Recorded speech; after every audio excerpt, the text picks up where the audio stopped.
We don't really have leaders in Montelibero community, our decentralized finance without a center kind of community. The main base is in Montelibero, but we are voluntarists, we are libertarians, and we could probably only use the word leaders only as somebody who's a little bit more active in the community, maybe. I understand that community actually existed or idea about community before you join it. Who gets this idea first? The idea actually, it started from online chats of libertarians and or mostly IT people who were into anarchism, and some of them were into anarchism as well. And they were discussing what are the measures we could take, where could we start such a community. They were Russian speaking people, some of them from Ukraine, some of them from Russia. There was lots of seasteading discussion before Montelibero established near the port of Bar in Montenegro. I would say the seasteading idea is because you never know what's happening with the government. And in that sense, Montelibero is ready to go seasteading, I guess, if needed, but it's not something we are doing at the moment. We are quite successful being on inland, which is nice.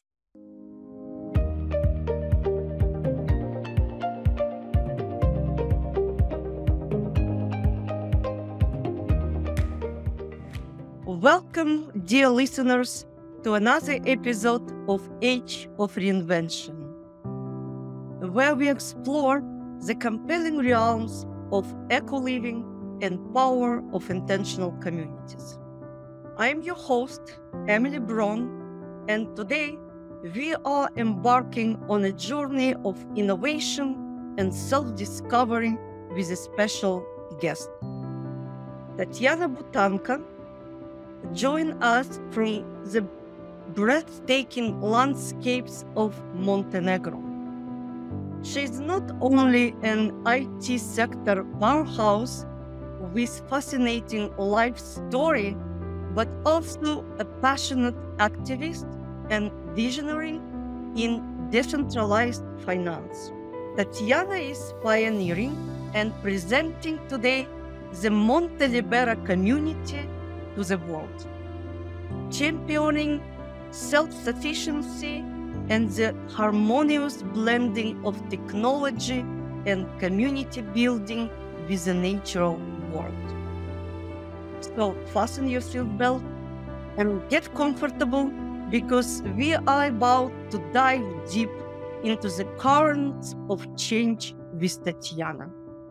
We will discuss everything from building a resilient community abroad to the joy of crafting barefoot shoes and embracing the winds of change. Quite literal. Welcome to the Age of Reinvention, and it's my absolute pleasure to have you with us today. And looking at your life, even I don't know a lot, I believe that even in your young age, you rediscovered yourself many times already. You have reinvented yourself this way. With a master's degree in history, your career took a fascinating turn into IT, later into sales and marketing, which led, I believe, to the leadership role in the libertarian Montelibero community in Montenegro.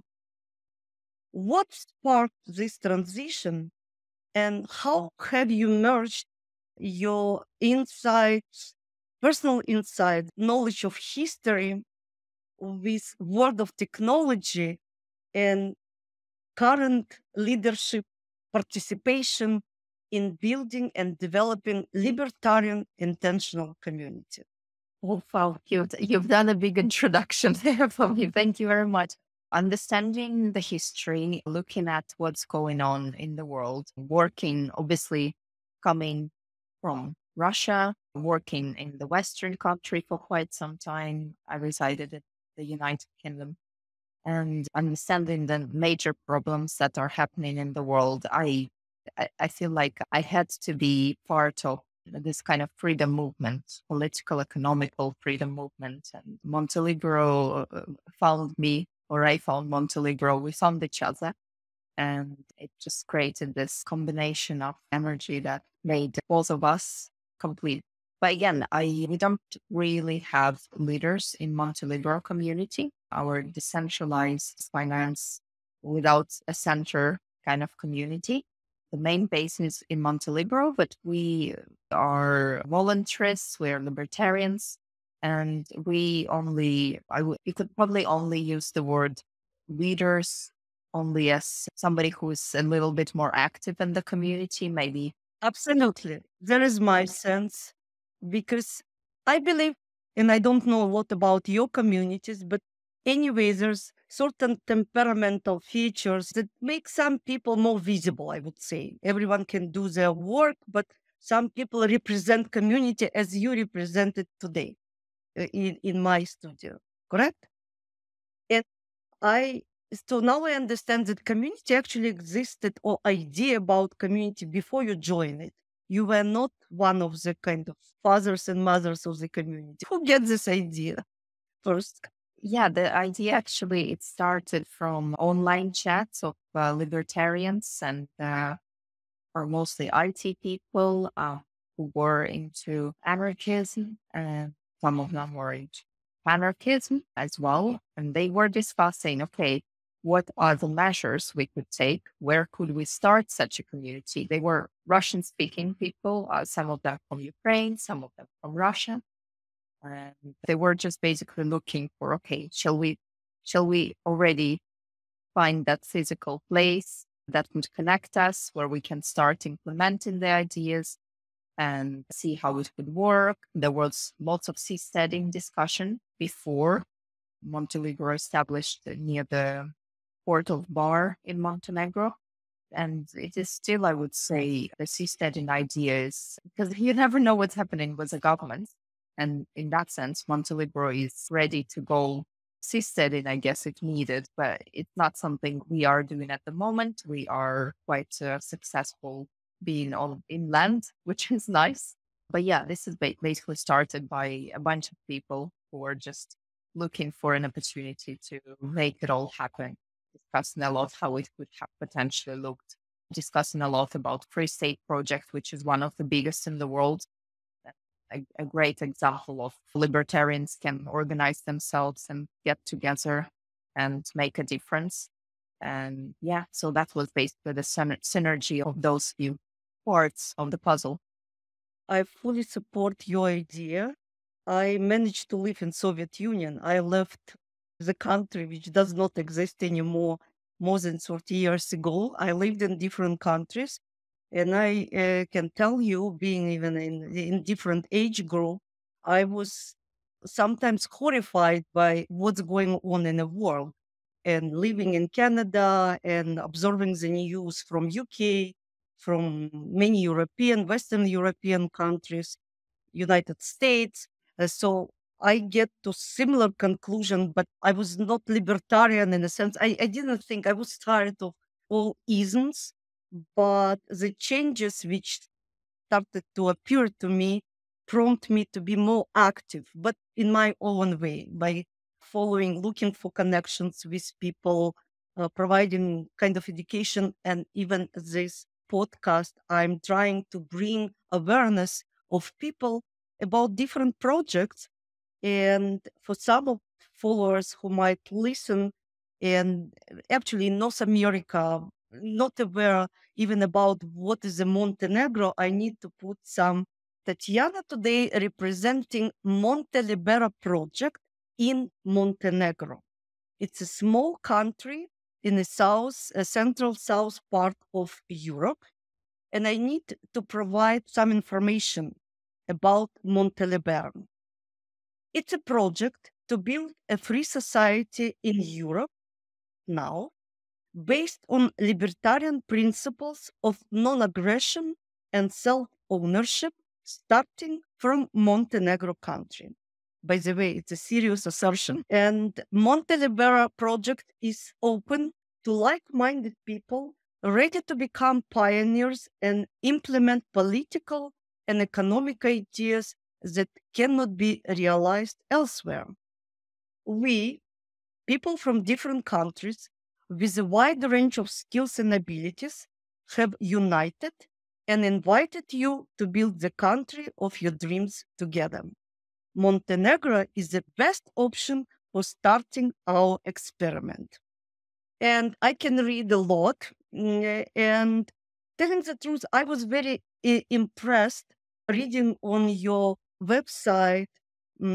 First of all, about your multi-layered, I would say, scientific and cultural approach in selecting Montenegro as ideal country for your community launch and future development. And I fully support all the points you included, because when I was thinking, even before I knew about the website, where would I launch a new country other than Liberland?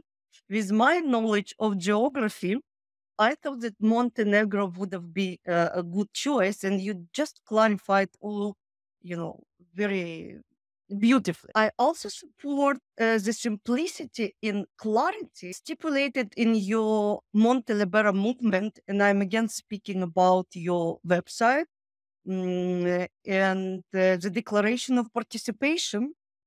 And I believe it should and it would attract many like-minded people.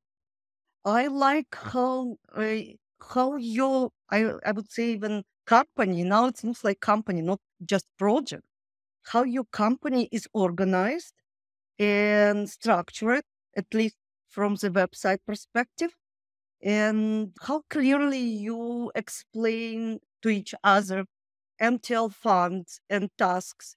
And even I was impressed by Montelibero court and even Montelibero activities calendar, because it's not just words on the website.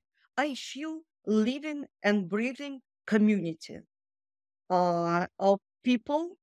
And even with children activity, I understand that it's already multi-generational community.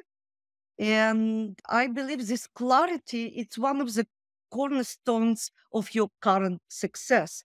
And when I'm speaking about success, I would like to outline that I participated online recently in November in a live event, yearly event of Liberty in Our Lifetime movement, uh, where Tatiana received the prize, the first prize, and there were many projects presented at this event.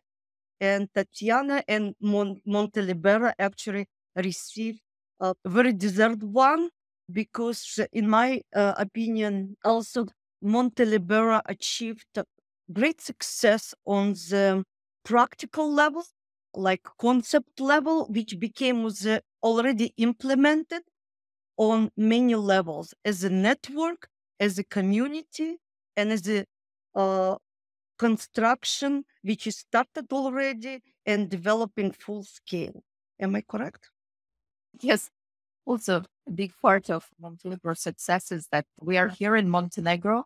There are not, it's a small country. The population is just slightly bigger than 600,000 people. Services are quite limited.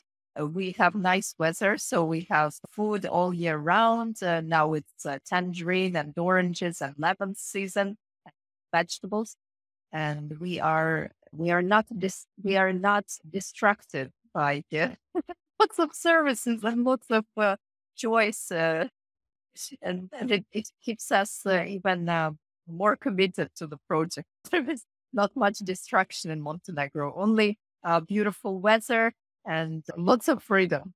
And here I have some, I think, questions that I was brewing in myself. How does the local and central Montenegro government react to your project company existence and activities? Any issues or support from their side? What kind of relationship you develop?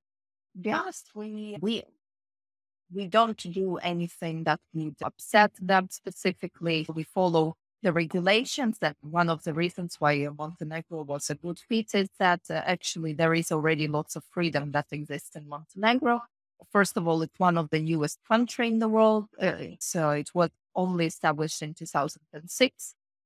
The other side is that they're actually quite a mix of people, even though it's a small country. It's a very mountainous country. Mountainous people are usually very pro freedom, independent, and they had lots of small kind of tribes, families. So they actually have a big mix of Albanians, Serbians, Bosnians, Montenegrins. We don't feel like we are this kind of small community of Russian speakers.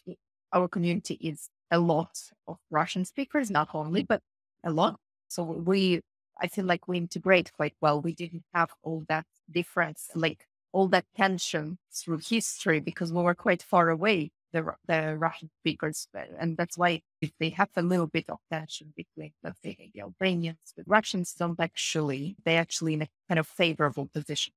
So the government, I would only say that the government that came to power lately, they're very kind of pro European Union and they are also very pro cryptocurrency. If you've heard, there is a project by Vitalik Buterin from Ethereum. He started the project called Vitalia, and they are doing pop-up cities here and there where he gets people together. They're discussing longevity, different crypto. So last year he was at Montenegro, yes? It was a bit over a year ago, yes, but it started in Montenegro, yes. And I think he resides a lot in Montenegro. He has his passport from Montenegro. He was granted a passport by the government. So we were at that conference. We actually presented there and the government was there. They actually had premier minister and I think minister of finance back then. And they were very supportive for this kind of communities. They said, even to the point they said, if this community think that we should just let people come to the conference and maybe reside in Montenegro, we will just can have some kind of agreement that whatever this community decides, we will support them and just let the people in and not make any kind of problems for them, etc. So that's how this Opportunity. yeah, that's how they started. I would say the fact that they're very much on track of getting into European Union is a tiny bit, maybe not the perfect scenario, because obviously lots of regulations, lots of requirements, changes. So we will see how it's going, but so far it's not happening anytime soon. And we still are quite comfortable to do what we've been doing. But again, we are very open to discussions, conversations. We know some people who are very close to government, some lawyers, libertarians as well, who are following what we are doing and very supportive of what we are doing. So government is open to communicate and support if needed. It's a rare and excellent situation, and I wish it will be the same for the long time. And still explaining a little bit more about the concept of Montelibero community is captivating. And I copied again from your site one paragraph just to explain people that the project aims not only to relocate like-minded individuals and improve their lives, but also to enable them to peacefully and lawfully promote and implement long-term solutions for improving the life of society in general, at least by developing and achieving prosperity together with a new home country. At best, by starting the domino effect, by encouraging like minded individuals from other countries to follow our example. A successful implementation of our ideas in a country open to change and innovation would serve as a proof of concept, helping the ideas spread and gain more support, motivating people all over the world to break free of the chain of authoritarianism, which I fully agree. So, can you tell me now what makes your communities different from other intentional communities which are popping up, here and there? How would you define it? I would say lots of those communities, at least who were presented at the uh, Free State Project, Free Cities Foundation Fund for sorry, Liberty in Our Lifetime. They are a lot, I would say, they're attached to a specific place. Whereas we started as, an idea. We do have a physical place. We really encourage people to concentrate closer to a bar area in Montenegro. But if they feel like it's too much for them and they prefer to stay where they are, maybe in their country or go somewhere else, they can still participate. So I guess what we created is we have something that connects us. So the declaration, as you have read on the website, the volunteers principles, and then we have the tools that are here for the community to then act. So basically, we just provide the tools that you can use, and then you decide how you want to utilize it. If you want to participate and maybe make money by investing into a community, there are ways to do it. If you, the opposite, if you have just relocated, you need some support, you have just arrived.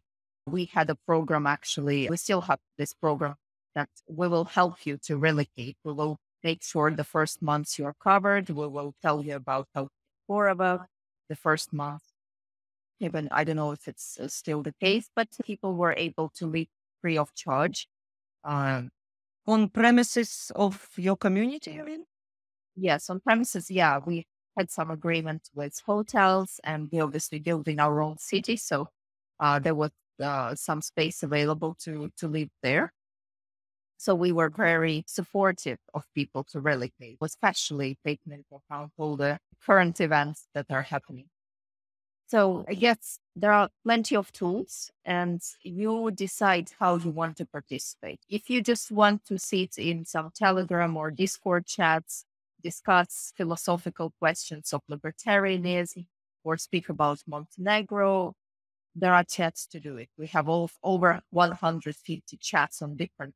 If you just want to support the community in Montenegro or just to meet somewhere for breakfast in bar from time to time, you're welcome to come as well. If you want to become part of the uh, Montelibero club, which we now have two clubs, you are also welcome to do and become the member if the social aspect is more important for you. Then, yeah, again, if you want to start your own business, there is support for that. If you want money for your business, there is support for that. Yeah, we basically provide everything that you would need in order to flourish. And I feel that's a big difference in communities usually because let's say they create a community that is tied to a physical place, but what is the economics? How, like, where will you work? What commitments do you need to do? And those are the things we thought about. We have, as you said, our own court system. If you have some conflict in the community to sort out, we have our own currencies, stable coin or not stable coin, our coin where you can actually make money, get dividends. It also grows in price. It is invested into tangible things that are very valuable. Again, if you come up with your own idea, just do your own idea. We are very supportive of that. We will help you create your own token, for example. We will help you develop your own business idea. We part of the project now in Montelibero city, which is 15 minutes away from Bar. We now want to make like a techno park where it's like a university. So you learn, but in order to launch your project quite quickly. So bringing the resources together in order to implement whatever you think is a good business idea. So what kind of businesses or you are trying to attract now? The first kind of emergence. I understand that you would like to have different area of businesses and services, and you mentioned there's not so many in Montenegro as a country. But what do you feel priority for Montelibero now? What kind of people and businesses you would like to have? I don't think we have a priority of like businesses needed because we already have a few businesses that are integrated to the tokenomics that are doing, participating in different projects. So it's not like we have a requirement. And that's the beauty of it is if you are part of Montenegro project, you need to feel yourself what you think would be needed. Now, for example, I have some ideas, but I don't know if you need it. So it's a matter of discussion. Yes. Yeah, but the thing is that, look, we've got the platform called Mabis. So, for example, if you have a business idea, you come to Mabis, they can help you develop a business plan or just to maybe advise you on something that they already understand about what's needed in Montenegro. Or if your business is actually for outside of Montenegro, they could also maybe advise because we actually have specialists in lots of different areas. And then they can, for example, if you need funding, they can help you write a business plan, apply for the funding from the fund, and then the fund decides if this is something that they would be interested to invest in. This is something that they think could potentially be good for the community and potentially bring some money for the investors. So I can live, for example, in Mexico, but be part of your community, support it some way with my project or ideas. Yes, it's what you were referring to because Yeah, it's I get you decide yourself what kind of tools within Montenegro you want to be part of. For example, people who live in Montenegro city, one family they saw a need that's it's quite far away from bar. It's 15 minutes drive. It's not that far away, but still public transport would be or sometimes challenging and not everybody has a car to drive. So they created a car rental service right in the city. So you can now rent a car for half a day or for a day for just 10 or 15 euros a day. So there are a few cars that you just write the request on Telegram chat and you pay with your MTLs and you just take that car and drive it to bar and or wherever you need to drive. So somebody who has a rental service for yacht. And it's again, people come up with this idea and then they try it. Some people provide like fresh trout from up north of Montenegro and sell it within the community. So it's really up to you what you want to do. The community won't die if there is some service missing because you just go and buy it from outside of the community, just go to the market or go elsewhere. We see more and more business. but it's great for local people, like for people living in Montenegro. But I understand that Montelibero plan is also to engage more people from the different cultures, countries to join the community. And what does this growth trajectory looks like? How you envision it? We envision that lots of people, for example, they invest in the fund. That's an easy, relatively easy thing to do is buy some MTL tokens. Some people see, oh, maybe we need our own wallet, for example, and they create a wallet or they see the need. Sometimes like we advertise maybe something needed, like for example, we need a person to help us deliver festival. Like we need a project manager for arranging a festival. We've already had the second annual festival in Montenegro.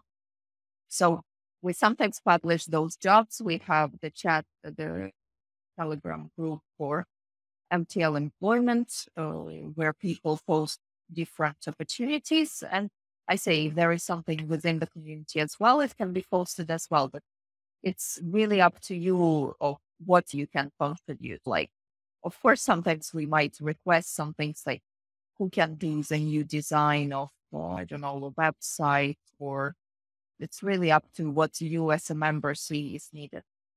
How many living members you have now in community? And I understand you have in your city certain amount of people, and some people live all over the Montenegro, correct?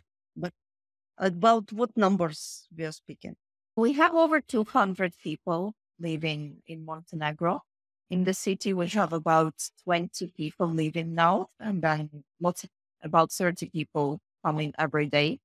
But again, it's mostly a construction site still. It's like a building site. I have a plot of land there. I haven't started building myself, but I wouldn't want to live there, for example, at the moment, because a small child, I think, like a bit of a building site still. I know some people live there and it's okay for that, but like for me, I just really like my comfort. So I live near bar. I commute to the city quite often. Like tomorrow, for example, we have a meeting in the city.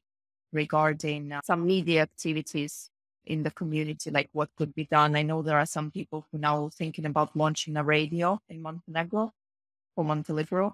Um, so yeah, so tomorrow there is that meeting. If you want to attend, we have the calendar event calendar, as you said. So you just go check out what's going on there.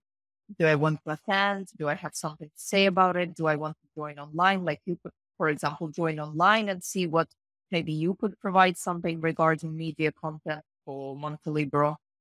So yeah, it's quite open. That's why if you feel energy to participate in this kind of events, brainstorm about it, you're welcome to join.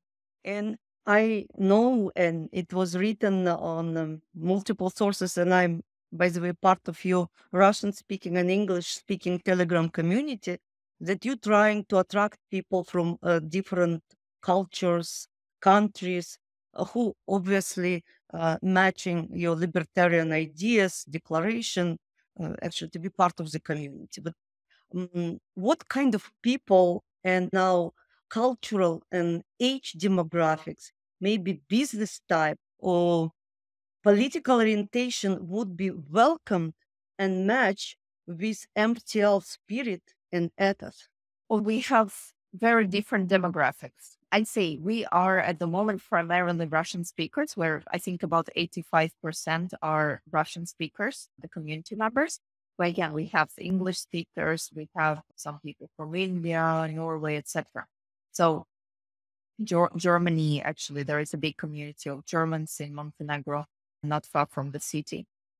So we are really open. It's just because obviously lots of people are Russian speakers. Maybe sometimes when you just come to the flag, or there is no English speaking event happening, mostly people will be speaking in Russian around. When it's, I guess, being a minority can be a little bit challenging, but I'd say some people are absolutely fine with that, and it doesn't scare them whatsoever, or they participate in some other shape or form. Because obviously we want to be more international and we are very open to different cultures. But of course, when you have a majority of people who are Russian speakers or only Russian speakers, let's say they don't understand English at all or Serbian, then of course it makes it a tiny bit more difficult.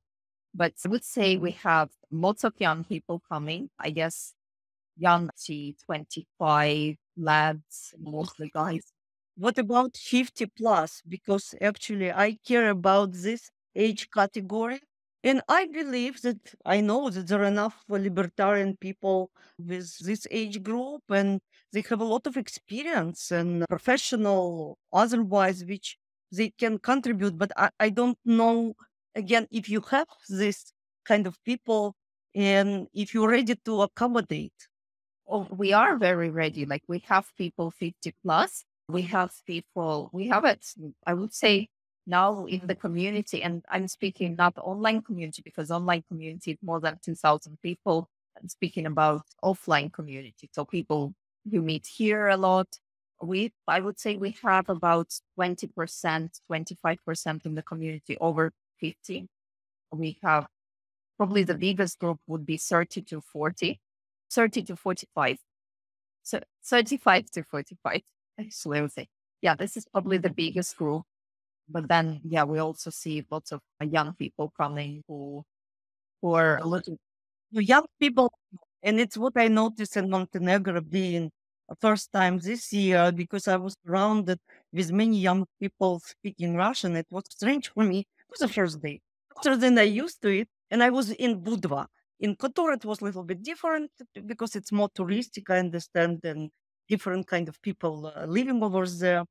But I noticed, like for me, kind of Montelibero, it's mostly for the young people and thinking about myself, and I'm looking for the community eventually to join and a physical community to live peace. I thought, okay, I don't know how if I'm matching the crowd, even with my language and other cultural knowledge. I understand, even I didn't live for years in Russia. But and I thought how other people coming from Canada, say in English people from different background, how they would match your community. And if you have some kind of requirement, application, Well, who decide who would join or not, or it's fully voluntarily everyone can join, and it will be some issue, and I don't know if you've had so far, because sometimes people think that they would be okay, but after then some arguments, I would say, or misunderstanding might spoil the fabric of community. Yes, I would tell you that it is not really, we are very open and welcoming community. So people over 50, over 60 feel absolutely comfortable with they're in this kind of mindset. If you don't feel uncomfortable yourself, there is really nothing that we are very open minded regarding age, regarding nationality, very welcoming. I would say as well, like Montenegro, it's important to understand that it's a small country and people basically different cities have very different vibe. For example, if you come to Budva, it's quite a small town. It's easy to commute without a car and lots of young people go there. There are lots of parties, more business opportunities. So lots of young people actually end up in Budva, people without families. But then if you come to Bar, this is a more family kind of place. It's a tiny bit cheaper and it's more flat. So it's much easier to park, much easier to move around. Many more people do some kind of handcrafts. They have their own gardens, they grow their own food. So I would say it's just a different vibe. So lots of families here. So if you look at like Russian speakers, I would say it's mostly families and older people coming here. So that's why if you want some kind of rich luxury, if you own a yacht, you go.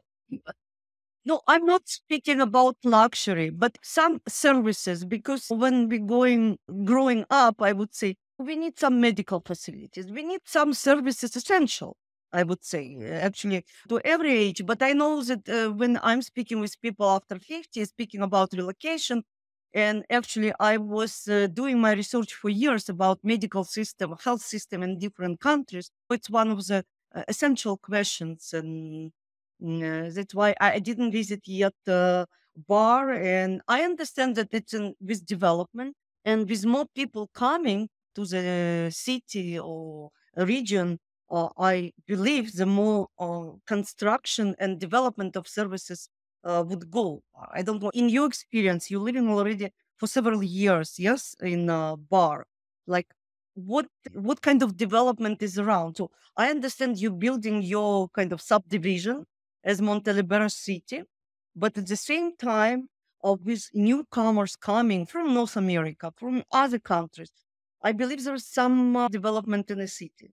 Is it? Yes, there is lots of development. I would say Montenegro medicine is okay. I actually just yesterday I was in hospital, so now I'm actually back from hospital. So it was my first time to experience the hospital, which is 5 minutes walk away from my house. So I actually walked into hospital with my problem, have been seen straight away, problem sorted. I'm actually, it was all covered. I didn't pay anything because actually I have a UK passport and England, they have an agreement with Montenegro that even as a tourist, if you need anything urgent help, you will actually be covered free of charge.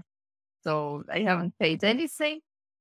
And there are lots of now, so people who relocated Russian doctors, for example, if you don't speak Serbian yet, and if you prefer to have a Russian doctor, lots of these doctors now receive their license and they actually, it's, I would say, medical system in terms of you will get seen quite quickly. There are enough hospitals around the country. I would just say if you have some really complicated case, some very rare illness, they have agreement with Belgrade, with Serbia. And even I think they arranged it. So they arrange a flight for you with local nurses that take you to the hospital in Serbia. Yes. But this is if you have some kind of rare complication. Of course, if you've got something urgent, for example, you broke your arm or something like this, they sort it out here. It's emergencies here, but if some specialist required, people can go to Belgrade. And coming back to culture, do you have time and people learning Serbian? Because again, Russian it's okay, but it's probably not enough to communicate with local people, specifically if you need to go to different organizations, to hospitals. And as I say, always out of respect to the Actually, I'm always surprised how much we're in a favorable position here in Montenegro because Russian speakers have been the main tourists for so many years. They actually made an effort to first of all learn Russian. They very often speak German or English as well. Because actually, lots of people, because of the Yugoslavian wars, they migrated to German-speaking countries, and then they, for example, came back later to live again in Montenegro. So lots of them speak foreign languages. They're very open minded. They had experience living abroad in the US, in Europe. And actually, sometimes like I come to the veterinary or I come to some kind of doctor and they speak either Russian or English to me. Like I don't actually even need. government officials. You need to do your residency. You need to communicate with government. And I don't know if these people are multilingual. Yeah, I would say so. Even in hospital, I was actually quite impressed. Even a woman who was like, she looked like she's over 60, working in the government organization, in the hospital. She actually spoke with English to me. So I would say Russian or English, and you'll be pretty. Yes. Because I don't speak with Serbian, unfortunately, yet. I'm just very busy with some other things. I hope one day I will learn it. I understand it, of course, a little bit. It's similar to, but I'm very impressed how they make an effort. Like, what other country makes an effort to speak in your language? If you come to England, nobody will try to make an effort to speak Russian to you, but here they actually really try.